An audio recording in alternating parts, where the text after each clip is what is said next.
Hi, Hi. we're BK Book Club. Welcome. I'm Brad, I'm Kelsey. and we are now currently going through chapters 7 and 18 of the book. 7 through 8. Thank you so much. But before we jump down that road, I wanted to do a quick recap of where we are in the book in terms of chapters 1 through 6, which is the story begins with Feyre, a 19-year-old huntress struggling to provide for her impoverished family during a harsh winter. While hunting, she kills a massive wolf. Suspected it might be a fairy. Suspecting it might be a fairy. I can read and talk at the same time, y'all. Hooked on phonics. You're not talking, so yes, you can eat while you talk. While you're not talking. Just don't talk and eat at the same time. Just not a good look. This decision brings grave consequences when a terrifying fairy beast named Tamlin arrives at her home, demanding retribution for the death of...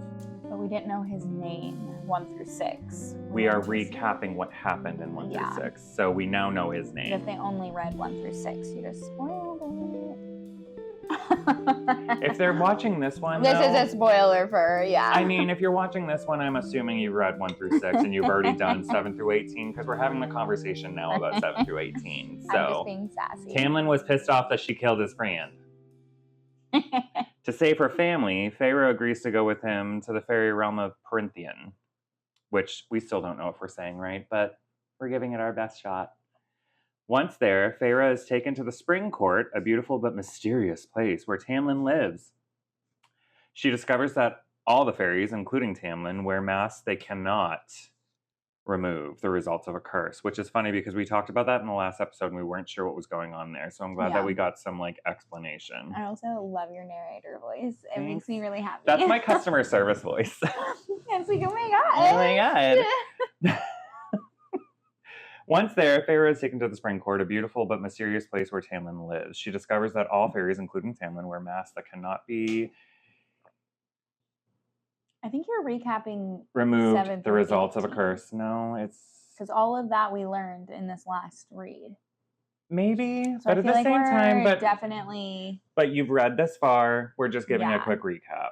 Though she's treated well, Feyre feels trapped and wary of her captors, particularly Tamlin and his sharp-tongued friend Lucien, who is... Oh, I say Lucien. Lucien or Lucien? It's hard for me. I say Lucien. It looks like Lucien to me, in the terms of lycanthropy. No. Don't talk and eat. We're also trying to be very aware of that. We did the last episode where we ate, and then someone brought it up to me that maybe people don't like that. So... But now I have food in my hand. And we still want to share what we cook because we're cooking for every meal. So I'm just trying to get this quick. Can we do the food part and then go to the summary? No, I'm kidding. I'm sorry. I got you off. No, it's fine. It's fine. How was your week? What did you do last week? Well, first off, today we're having... I made braised short ribs over garlic parmesan mashed potatoes, which you can't really see super well in the video, which is fine. Just know that it smells delectable. It is. And I don't have as much potatoes because I'm not a huge potato person. Which is funny too because you did smashed potatoes the last time. So crunchy potatoes, love. The puree thing is just a thing for you. I just recently started liking mashed potatoes more. But baked potatoes. Yeah, I'm not a fan of baked potatoes. My stepmom. I also don't have the time for baked potatoes. My stepmom does really good. They do thrice baked potatoes. 3 times baked potato, yeah. So you do the twice baked potato. Take everything out, mash it, put bacon, cheese. So that's the twice baked, but then in the morning, they have it refrigerated, so it's kind of harder. They cut it up and make it like breakfast potatoes. I would love that. And that makes me think of potato skins. Andy, that one. Potato skins. Shout out to your... TGIF. Actually, I don't know if that was Andy or Dad. We don't even have those over here. I'm from the East Coast. Skins no, potatoes? TGIF. Thank God it's Friday. We also don't have chilies. We don't have chilies too. Sorry, Cullen. But it's interesting because that's one of the things that I used to love. Applebee's will do it though. If you have an Applebee's, go get some potato skins. There you are. Pretty good. So this part of this conversation is just for us to check in real quick, give you a recap of what we did last episode, which was chapters 1 through 6. This episode, we're going to discuss chapters 7 through 18. So if you have not read that, I apologize for my monologue at the beginning. You can pause it, go read, come back. But in the meantime, how was your week? Well, fantastic. I Why? had a visitor, Kaylee. I keep looking there and I keep looking. I know. Camera's over there. Kaylee, love ya. She was here for 10 days. We did Woof. a lot of activities. We did a Social lot battery more. on the low. Oh my gosh, it's like a negative. It's Which is just not a starting- problem. There's no. nothing wrong with it. We love our No. friends. We love our I had people. a blast. I had the best 10 days. It was a lot. I'm tired. You were there for I was there for two of the excursions. Well, we like ended up hiking like 20 miles that week. And let me tell you, when I kept saying this to Kaylee, we're hiking and she's laughing because I'm dying. And you know, as a best friend, you laugh at that. Of course. And As like, one does. What about I do not work out? Do you not understand? Like, I walk Bailey, and that's it. Yeah, Bailey is being it. her dog, if you didn't see the last episode. Or you couldn't guess by me saying I walk Bailey. You could be a dominatrix. She is, we don't know. I can't really, that is a tattoo of her, and Yeah. people do ask me, oh, what happened? We had I'm this like- conversation in the last episode. Did we? Yes, we did. She's a little high too. Finally, she got her I She got smoked her some joints. bowls. I was bowls. bowls, whatever, regardless. But yeah, so my past week was full of just working and getting ready for Yeah. what is going to be a very long couple of days for me. Yeah. I Oh, got to yeah, hang yeah, out with yeah. you, Yeah, and you got to which meet was great. Kaylee. Got to meet Kaylee. The Got to boat hang was out with all the great, yeah. kids. We went to the boat. Kids. Y'all are younger than me. Let's be real. But we had a good time. I mean, your sister's only 2 years younger than me, but I still feel like she's a kid. Yeah. But all of our friends got together and it was a really good time. Had a great time. I might have browned out a little bit, but that's tequila for you. I kind of browned out the night before. She is not a drinker, and I was telling her to stop. I was like, you were telling me my sister I was like, honey, you don't drink this much. What are you she's doing? like, what time do you think you're going to go home? I'm like, you can go. Not realizing that she was trying to be like, girl, it's 11:30. And one thing about me. And we closed a bar. I am known in my like friend group. I go home If it's at after midnight. 7 o'clock, she's not there. If it starts after, okay. Sometimes you'll be like, come to this event that starts at 10 p.m. I was dating a drag queen at the time, to be fair. That is- That's when the 10 night starts. 10 p.m. is wild, but It's great. I habitually leave at midnight. I'm like, and some of my friends will catch me looking at my watch, and they're like, "Are you counting down the minutes?" To be fair, while we were on the boat, I kept on checking with her. I'm like, how much longer do we have? I just want to make but sure. that was a timed event. But it was like what I would do, though, Yeah. if we were out somewhere. I'd be like, what time do you want to go home? I would always just say, my friends were like, "Are you counting down till midnight?" I say, "Yes, I am, but Yes, at least I I'm am. staying until midnight." Listen, consistency is key. Yeah, so I was just wilding out, and it was very unlike. But I rallied. You rallied hard. We got there at the boat dock on Saturday morning. The gays showed up first, which was unheard of. And I sent out like multiple text messages to be there at 10:15. She didn't show up till 10:45, if that. Look, But she also showed up it's okay. with a puke bag. But Anyway. yeah, I'm a yacker just Yes, in general. she's But just- I rallied. But we I ended was up up shaking my ass an hour later. a great time. If you look at my Instagram, I'm sure there's at least one post up, which I need to do that I actually. haven't posted anything because I know, we gotta I've post some stuff just from that. been doing nothing. But yes, I also took Sunday to do absolutely nothing because I knew this week was going to be hectic. So I've been dog sitting, as you can see. New background. This is not my place. This is not her place. We are at my best friend Colin's house Shout watching out. Klondike, which you can't see him yet, but he will get up and I'm sure get in our faces at some point The of the biggest evening. floofy marshmallow. He's kind of the best though. I ain't a best. But yeah, this was just our precursor for the evening. We're going to hit each other with microphones because we found that talking directly into these is not a very good idea. Editing's hard, y'all. If anyone's ever edited before, you'll know what I'm talking about. But yeah, we did great food tonight. We're going to open a Yeah. bottle of wine and then we're going to crack right into this next chapters of the book. So stick around. We'll be right back. Hi. Hello. And we're back. Kelsey, what are we drinking? We are drinking a Pinot Noir from Dobbs Family Estate, just down in Dundee, Oregon. I used to be a member, but now I live in Vancouver, and that was a long way for me to drive. It's I'm going to pronounce this wrong, so sorry. Eola Amity Hills Cuvée Pinot Noir. It's 2021. Delicious. It is smooth. Mm-hmm. There's no burn. It smells smoky. We are not wine connoisseurs. I was like, look at you go with all of these words. I'm like, it's yummy. Also, in case I didn't mention it in the first half, we will plan on hitting each other with these, but we also are using them instead of holding the actual microphones because we are hitting out of love. Yes, of course. But we also talk very loud. So there is that. Can you hold that for 1 second? Thank you so much. You're so thoughtful. I'm just looking up the questions. So thoughtful, so mindful, no, we're not doing demure. That. Do we have to do that? We said it like a million times. I'm very well aware of that. All right, so what are we reading right now? We are currently reading A Court of Thorns and Roses by Sarah J. Maas. If that's how you say the last name, I am so sorry if I said it wrong. I'm pretty sure that's how you do it. I'm pretty sure that's how you say it. Recently, we just read through chapters 7 through 18. Correct. Ended on page, I believe, 166 is the actual page number that we ended on.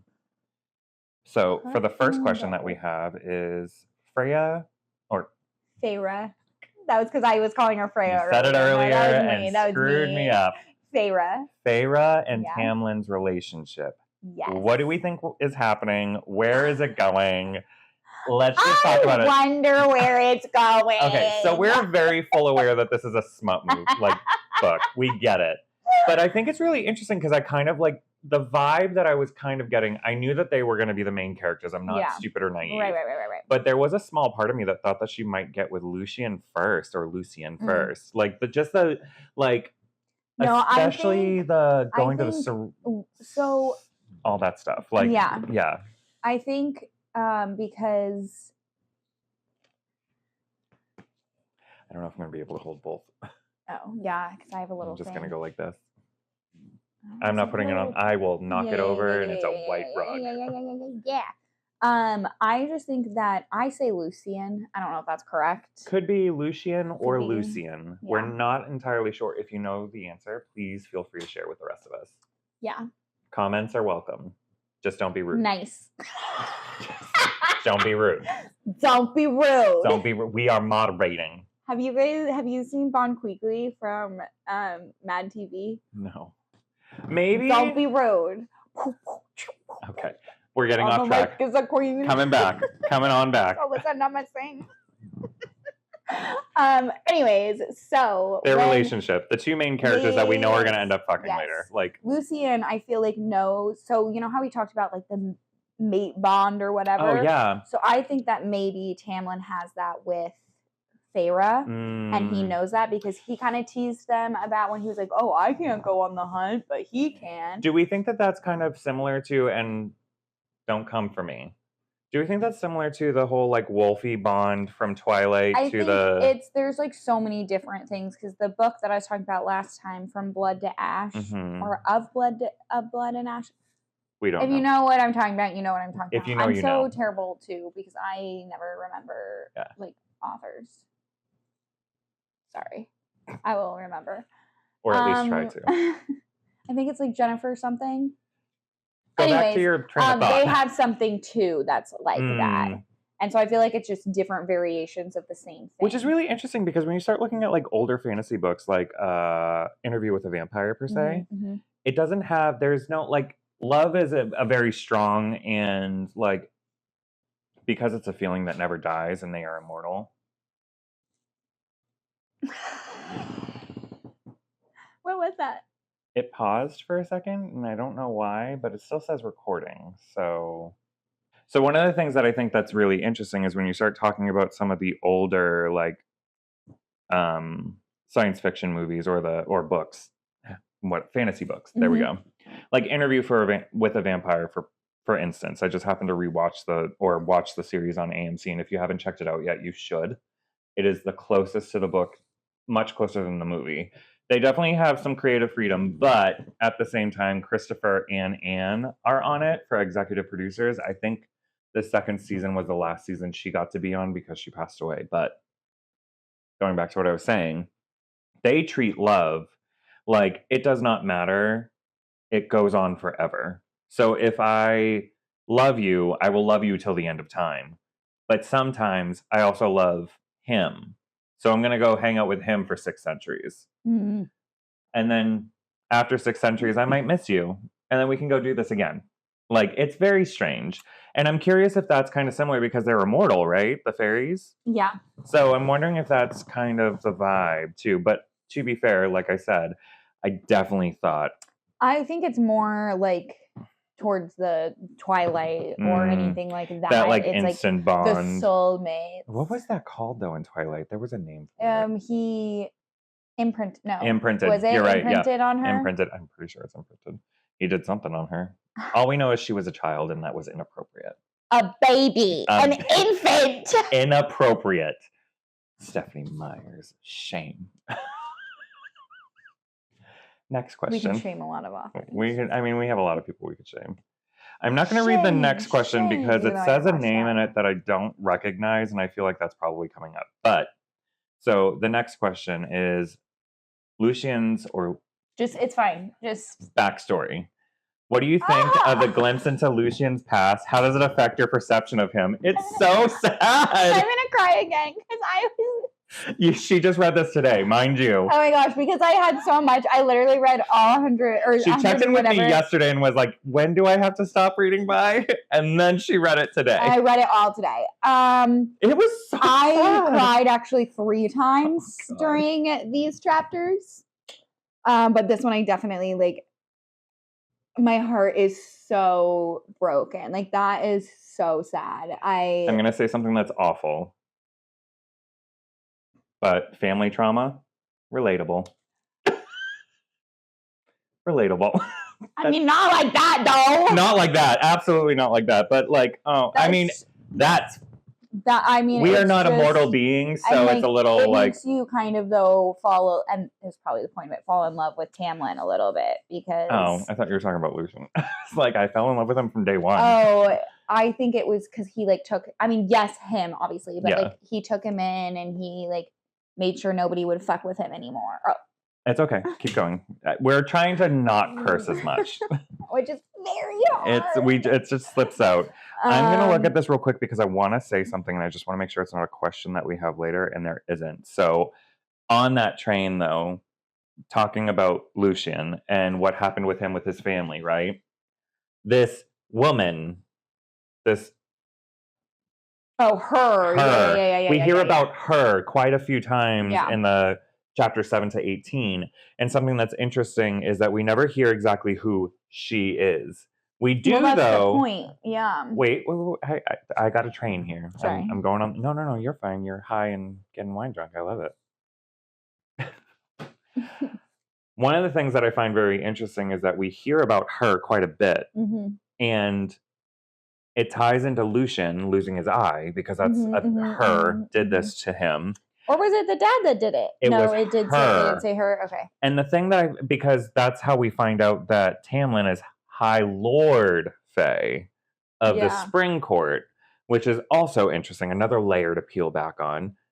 If you've read the chapters, you understand what we're talking about. He's the most powerful being in the Spring Court, and it's because he's the High Lord of there.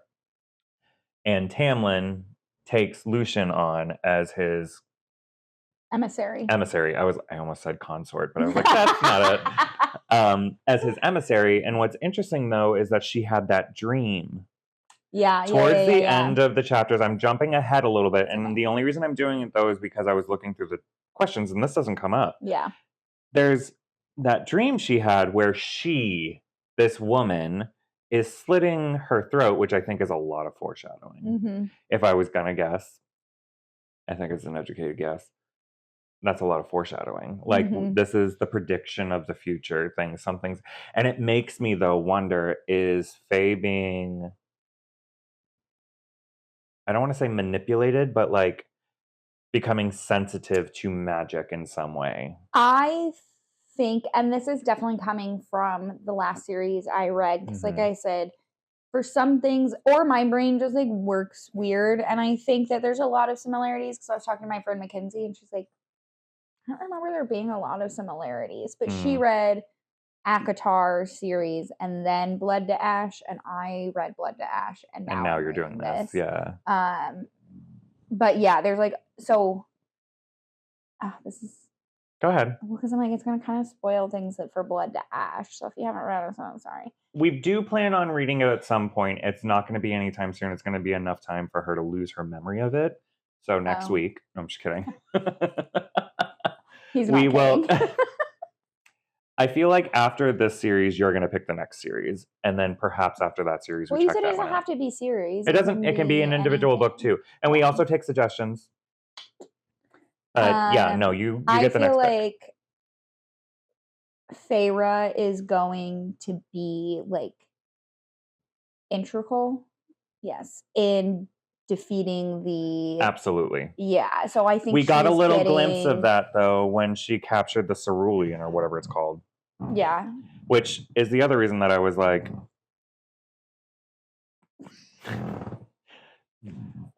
we're trying to incorporate these chairs in every episode. I think I just need to scoot forward because I keep moving. You're fine. I mean, move your body. Do you need to move? Move your body. Move your body. Just stay in frame. That's all I ask. And don't give those dogs away for free. This is going to be the entirety of the episode is waiting for Kelsey to get comfortable. No, I'm comfortable right now. But we got a little glimpse of that. What? No, I'm not. Like, no, you're not. Because now you're looking over your shoulder at me. You can also just turn it, pivot it if you need to. I think this is where I want to be. Is that where you're? Okay. At least for right now. I mean, this was not the best idea. I am wearing shorts. I also just wanted something that was cute and comfortable that we could continuously. It is cute and comfortable. And portable was really my concern, is like something we can bring to each people's house. Anyway, when she captured, after Lucien's instruction, the cerule or whatever its name is, there was some interesting things given away. There was almost a story given, but it disappeared. Because it was like, stay by the High Lord. Stay by him. And you'll see it corrected. Everything will be righted. Yeah. And I'm like, and this is, I mean, unfortunately, this is what happens with these fantasy books. Right. They become, the antagonist ends up becoming whatever creature she is. Defeating the X, Y, and Z. She becomes I mean, there wouldn't be a story without it. I totally get it, but slightly predictable. And a part of me thinks that there is going to be some way, shape, or form that she becomes Fae. Oh. That's what I'm saying. That's why she's starting to have dreams that are actually visions or prophecy of some kind. Interesting. And as I'm on this bandwagon already, the other thing that I think and I could be entirely wrong about this, but this is a smut book, so I would not be surprised. A threesome? That wasn't the first thing I was going to say. Sure. Love that. I think that with Lucien and, Lucien and Tamlin had sex at least twice. Oh, I mean, when you live that long. When you live that long. Well, and watch your mic. No, your actual mic. You threw your hair on it. Sorry. Thank you. I think, and this goes into the prophecy, and we heard about this when she was talking with Elise or Anise or whatever. I say Elise. Elise, okay. No, I don't. I say Alice. A-L-I-S-I or something like that. Alice, or we don't know. A-L-I-S. Girl, book 1, chapter 7. Calm down. Alice. Anyway, I think that Tamlin needs to mate with a human to create another high fae. Oh, because they talked about I was like, they definitely have a kid. Absolutely. This is what's gonna and that's probably it's Bella and Edward all over again. Like, good for them. Fucking glittery vampires. Back to the questions though, because we have taken a quick little tangent down memory lane, but how is the concept of the blight introduced? What do you think it symbolizes, and how might it affect the story? This is what I think is interesting, is that it could affect humans. Right. And Tamlin's very much about, like, you can go wherever you want in Perinthian, but if you stay here, you're safe. Yeah. So it almost makes me think that out of all of the High Lord Fays, he's probably the most powerful, holding the blight at bay. Interesting. Well, we don't know. We don't know if it's dropped down anywhere else, because my guess is the guy that was whatever has the island that is in charge. Oh yeah, the new antagonist king. that we're hearing Yeah, about the suddenly. king. Then Yeah. like, he's like, that's right, I said king. I do great voices. She's so good. I feel like he's the reason for it. Like, he dropped something. Well, and but there's still this she. So I'm wondering if... Well, maybe she is like the king's consort. Which is interesting because he said, the Cerule said something about him, the king, sending off his best and then got cut off. And one got betrayed. And I wonder if it's because of Tamlin's father. Because he's like, you know what he did to them and blah, blah, blah, blah, blah. And the blight seems to be tied into the mask curse, though. It seems to be a part of the same, and it's something to do with like the diminishing of magic, but it's not affecting the High Lords. No, it is affecting the High Lords. But Tamlin is stronger than everyone else but remember found so when far. The guy, this is another part I cried at, when the fairy came in with the ripped wings, and he said, Feyre once before I could do it. Once before, so he isn't as magical as he used to be. So it is affecting him. He's just was that. Remember, she's like, oh, it must not affect him, or he was just that much more powerful before. So I think he was just that much more powerful. I think that instance of the vulnerability from Feyre at that point, though, was the first time me as a person, like me personally, connected with her as a character. Because I was like, that's exactly what I would do. Yeah, and as also scared because and as terrified as I am, I would go down there and do the best and help. I could. Yep, absolutely. That, because the rest of the time I'm like, girl, you just traveled however many days, you haven't eaten, and this man is like, hey, your family's taken care of, and you can just like stay here. And I give a little bit of grace in the sense that she didn't know exactly what your family's taken care of means. Right. But now we also discovered that we know fairies can lie. Yes. That's the other thing that we found. But I don't think he's lying about that. I don't either. He seems very genuine. Well, because he's like, I'll fight for anybody's freedom. Yeah, and that's the other thing. That was such a good ending to chapter 18, I think it was. Yeah. Where he was talking about how the revolution or the war that we have heard about has happened. But there were fairies on both sides. Yes. On both sides. That was And I very think that's interesting too, because humans, of course, would never consider saying that anybody other than themselves fought in anything. Shocking. I'm sure it was a white man. No, I'm just kidding. I don't know, it's probably an American. We're going to hell. But it's interesting to hear that though too, because you never considered it. I mean, it's interesting to also watch her idea of fairies change. Well, because I think, imagine this, the humans were grouping a few as a whole. Like, they're, imagine.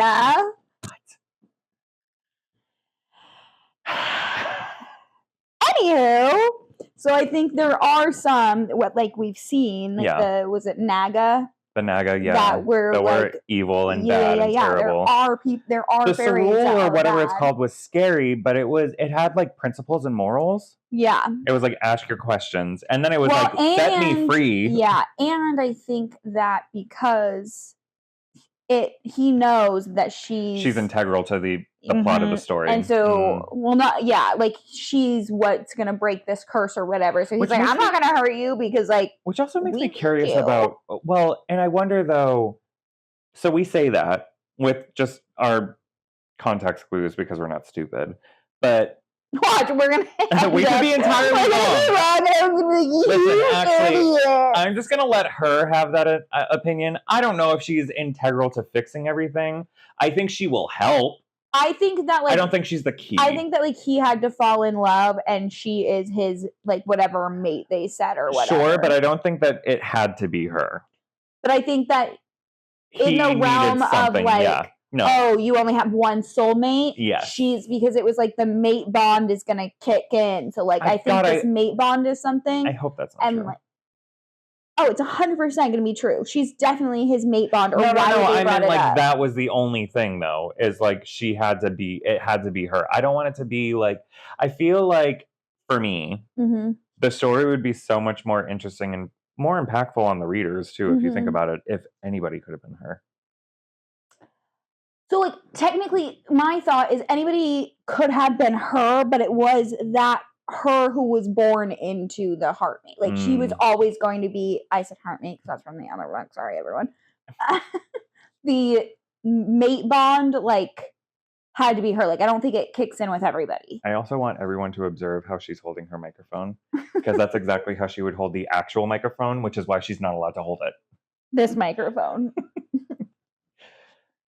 I get what you're saying. I really like also being able to do this. I know you didn't blow these up very well, but you tried blowing them up. I used a pump, bitch. You could have used the pump. How do you think these blew up? I didn't blow these up by air. It's when you're closing it. Okay. Judgment. Rude. I'm sorry. That Carrie, huh? I'm sorry. Klondike, you want to come say hi? Come here. Come here. What would you do for a Klondike? We will try to get him on camera for you at some point. It's currently not right now. Back to what we were saying about back to the story. Let me ask the next question, because we talked about the blight, right? How do you feel? Actually, I didn't get your take on it. How do you feel about the blight, and what do you think it's going to do to the humans? I think is actually a really good question. I think it's more that if it keeps spreading, the walls will fall at all the fairies, even like the bad ones and what have we seen? The Naga and the one that shapeshifter. I think they will just be free and out everywhere. So that's what's like bad about the humans. So I think what it is, if I was going to guess, and my lore is placed in video games that I've played, the blight is wearing down the walls between courts. And so like the creatures from the night court, I feel like, are the like big baddies that are making their way down. Because didn't they say, going back to what we were talking about, we're jumping around the chapters, just bear with us, but the fairy that lost his wings, they dropped him at the border. So I'm almost wondering if they have the ability to cross borders or not. Well, I do think because Lucian crosses borders. But he's a High Lord. He's a High Fae, not a High Lord. He's a High Fae Lord. Like, his title is High. I thought... No. He's like the governor of the Lucian? Not no. Lucian. Sorry, no. Sorry. Tamlin. Yeah. Tamlin is. But Lucian can, because that's why he made him the emissary, because he already had friends with everybody. That's right, because he was in other courts. He was like, hey, I don't want to be High Lord. Lucian was from the Autumn Court, right? Yeah, and he didn't want to be High Lord, so he was like, bye, see ya. And that's when all that bad stuff happened. There's another thing that's interesting is that the Faes from different courts look different. Yeah. Which makes me think almost in terms of like Game of Thrones and stuff like that, where like, I know, I'm very well aware that she does not know what I'm talking about, but like they have different characteristics when they start explaining different parts of the world in Well, I know there's, because I watched the first and the last season. Don't even try. I love you. So I saw the like night people, the ice people, frost giants. All of that. The next question. So ashamed. I know. Shame. But that's from working at a bridal shop. Shout out to my bridal girls. At a newspaper. Themes of trust. How do themes of trust and betrayal begin to emerge? Who is Feyre learning to trust, and who is she wary of? So I think it's interesting because originally, like, when you start reading this, she seems to be leaning towards the idea that she can sway Lucian a lot. Like, she has some power. I don't think it was like swaying. It was more just like, he wants me gone, so we can like relate be on each other's side and we have a common goal. Yeah. We both want me gone, so let's get me gone. Kind of like the enemy of my friend. The enemy of my enemy is my friend. Thank you. I think it's interesting too because, like, obviously when she first got captured, she was no friend of Tamlin. Mhm. Though there were some cracks in the wall and the facade in each. I feel like each of the chapters there was a little bit of a moment where she was like, Yeah. But then, like, when we start getting into chapter 18, especially after he shows her the library, Yeah. which is very Beauty and the Beast, mind you. Oh, I thought the same thing. Well, I think love it's going to be that. way more Beauty and the Beast when he shows her the gallery. Oh, I know. I can't wait for the gallery. Yeah. I'm glad she finally said something, and this is where trust comes in. She finally said something about paint. Yeah. I need paint. Well, I want and to I paint. think a lot You know of what I think it- she's going to end up doing? Sorry to cut you No, off. it's okay. She's going to paint over the mural. The mural of the war. Yeah, or but I don't know if she would want to do that because it tells the history. Not that one. The one that's at the very end that shows the continents. Oh, You remember how she was talking about there's one that showed the continents and like and then didn't have the people. Yeah.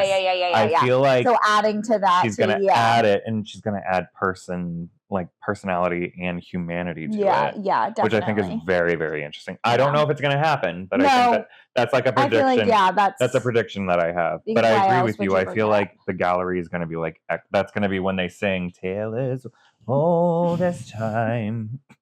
Get me some Angela Lansbury and I'm sold. Mrs. Potts. I lost my fucking train of thought. You're what?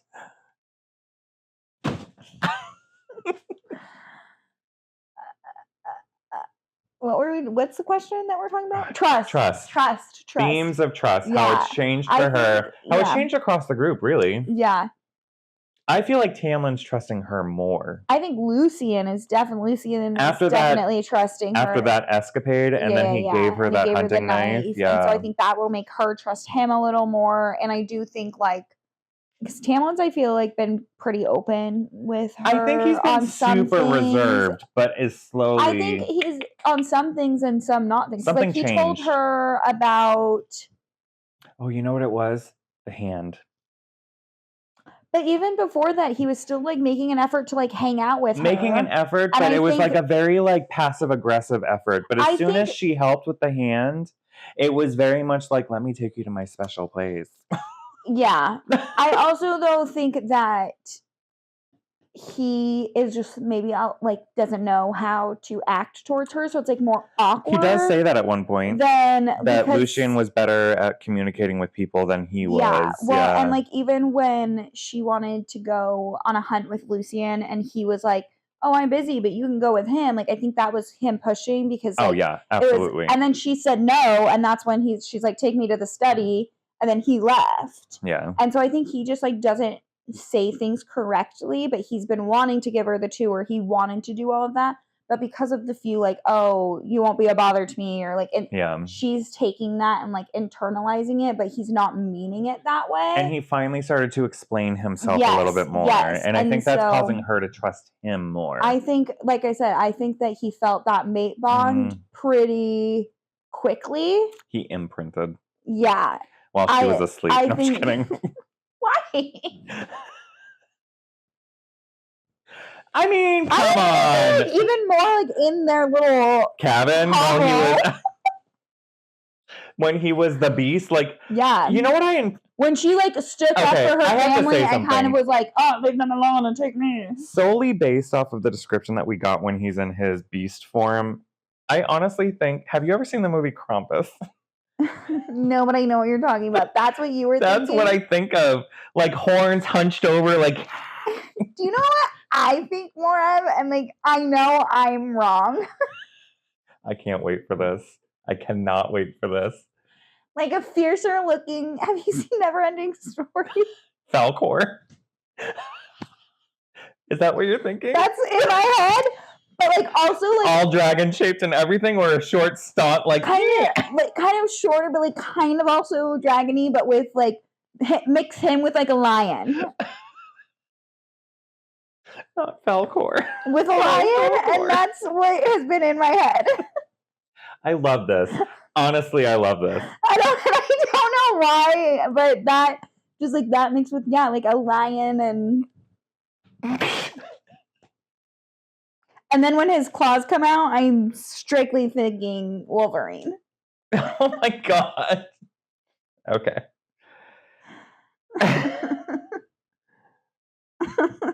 Ooh, I wanted to ask you this one earlier because it was something that I read and I was like, ooh, this is going to be a good one.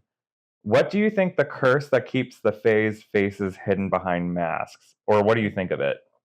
What could this symbolize in the context of the story? Well, I think because she talked about like the Fae's vanity. That's exactly what I thought Which too. also Like, it's I a think comes vanity because thing. Beauty and the Beast. So I think it's like, haha, you guys suck. But why though? Like, why be stuck? Like, not just one or two Fae, all of the Fae. All of the Fae. All the in high spring. Fae. Yeah. Yeah. I mean, all of the... See, this is the thing. So, the way that they describe it is that there's multiple layers to being a Fae or a fairy. I'm on that spectrum. So, it's interesting, though, because they have, like, the evil ones that are, like, the Non or whatever. Naga. Nara. No, Naga. Nara is sushi. Naga sounds right. Nara does not sound right. Nara's like sushi. Nagini, whatever. That's Harry There's Potter. a Nara sushi in somewhere. Back on topic. So I think that there's like, it has to do with, I think you're right. I think it actually, I don't even think it's everyone in the spring court. Mm-hmm. I think it's everybody that was in the house. That was at the masquerade ball. At the ball. Yeah. Because all of the... So whoever's associated with Tamlin. Yes, yeah. Tamlin is affected by this. You love Lucian. Because you keep just saying him for everything. A little bit. My internal idea of what he looks like is very much my speed. Okay. Like, I imagine him being like 6'2", swimmer's build.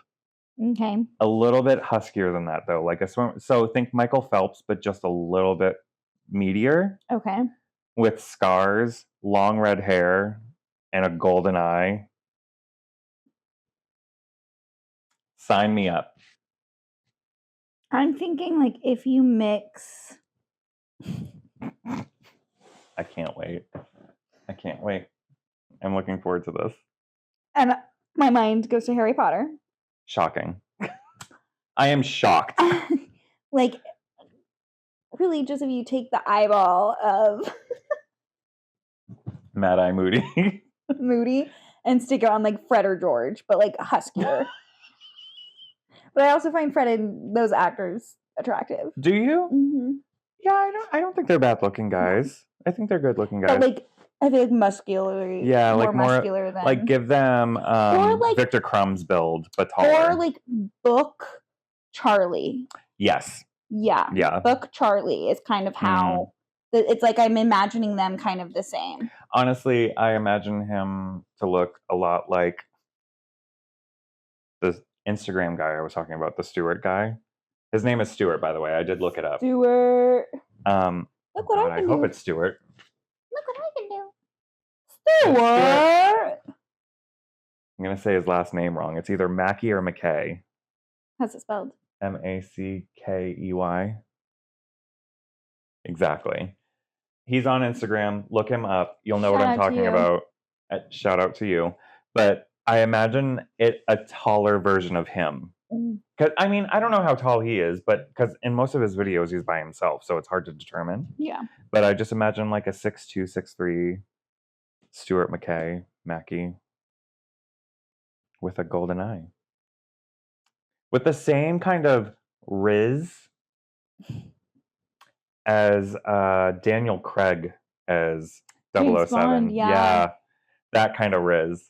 You know what I mean? And Tamlin gives me Dorian Gray meets Edward Cullen vibes.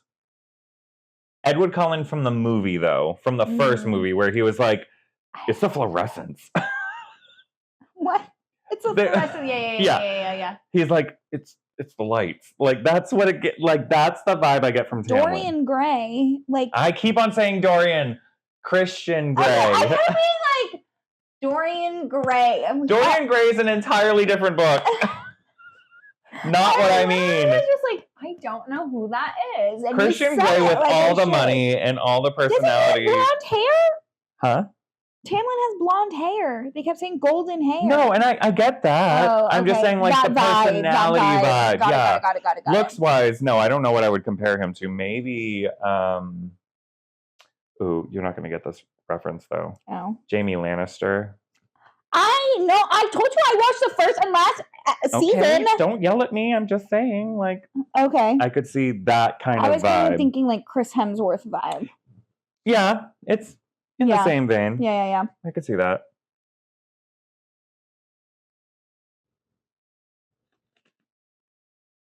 Please and thank you. Please, sir, can I have some more? Please. Prove me right. Yeah, baby. And that's how we do it. That's how we do it over here. And the next question.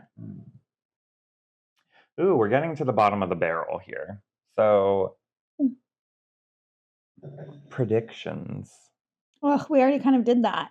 I know, but based on development so far, what do you think the story has headed in? Any new predictions? Like, based off of everything that we've talked about, where, aside from us knowing... I think that, like, obviously after they fall in love, he'll, like, take her to see her family or bring her family. I don't think that's going to happen anymore. Why? There's something that tells me, and I don't know exactly what it is, but there's something that tells me that she is probably never... Like, I know last episode... I had said that I imagine her at least escaping once. I don't think she's going to escape. I don't think she's going to even try to escape. I think that he's going to take her to see the family. Because he knows how much it means to her. Even though he thinks that they don't really deserve... You can tell that he's like, they don't deserve you because... If we're guessing that this is along the lines of Beauty and the Beast... I'm not even saying like in this book. No. If we're guessing that this is very similar to Beauty and the Beast... He's going to have a way of showing her her family, but she will not be able to, like, go and physically see them. She goes and sees her die in Beauty and the Beast.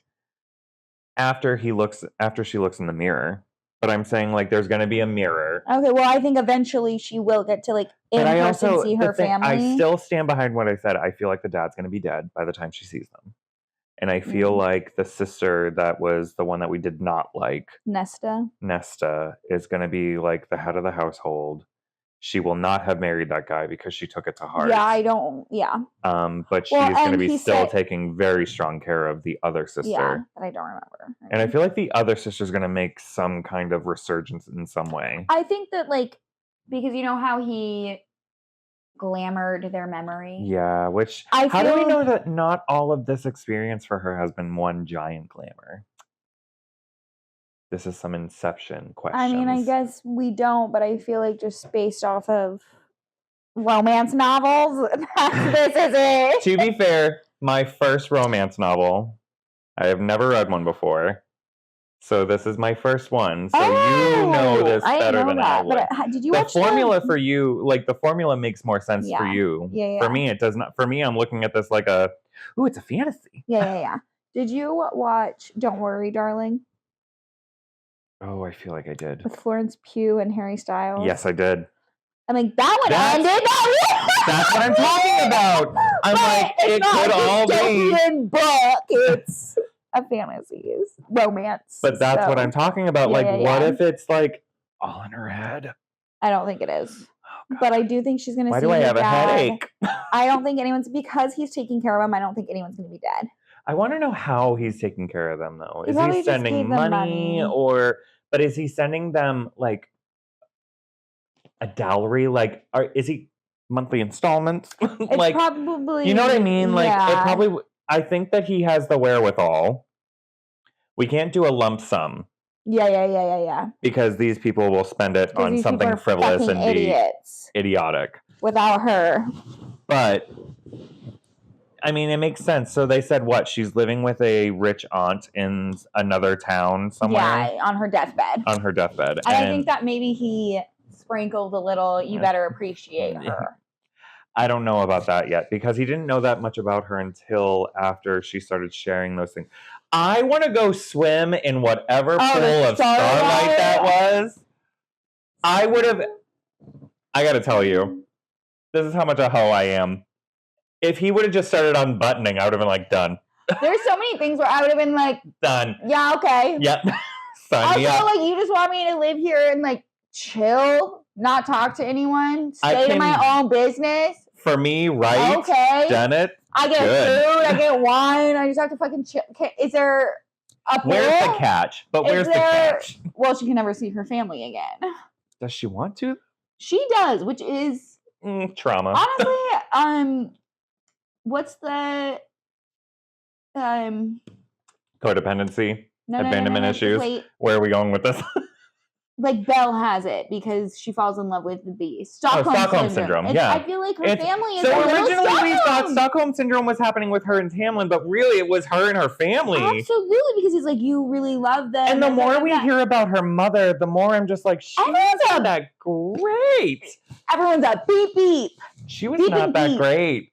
Her mom was not the best. Her mom wasn't great. Her sisters were not great. Her dad I get that though, and this is trauma talking, but like being friendly with or loving a family member that has been evil or mean or hurtful towards you, it's interesting because, and I think that that is one of the things in this book. So, but she's we have to remember she's the youngest. No, sister. And what I was gonna say is like I'm the youngest of my family. What's interesting for me is that like every time I read a book, I'm always trying to find parallels, like trying to relate to the person I'm reading about. Yeah. And especially because this book is written in first person. Yeah. I'm trying to relate to that person. I'm not saying my family is the worst family in the world. I have been very, very lucky in my 36 years of life to have at least the experiences that I have had. They may not have all been great, but they have not been the worst.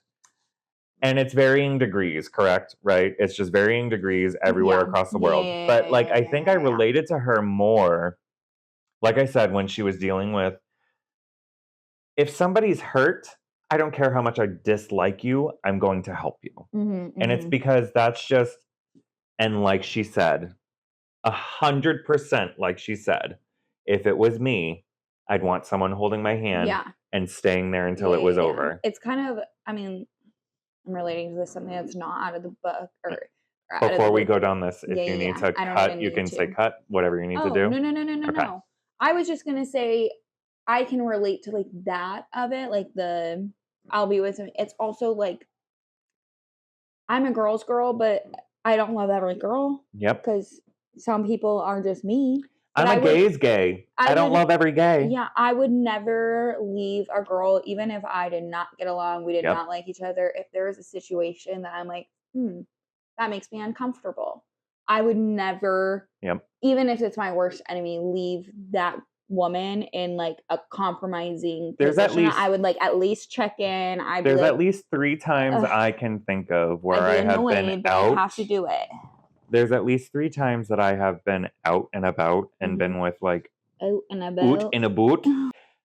There's been at least 3 times that I have been out in the public, whether it be with a group of gays or a group of friends or straight people, doesn't matter, that I have encountered a situation where a female was being mistreated in whatever shape or form. It could be like a fight. It could be like she's getting unwanted attention from a male.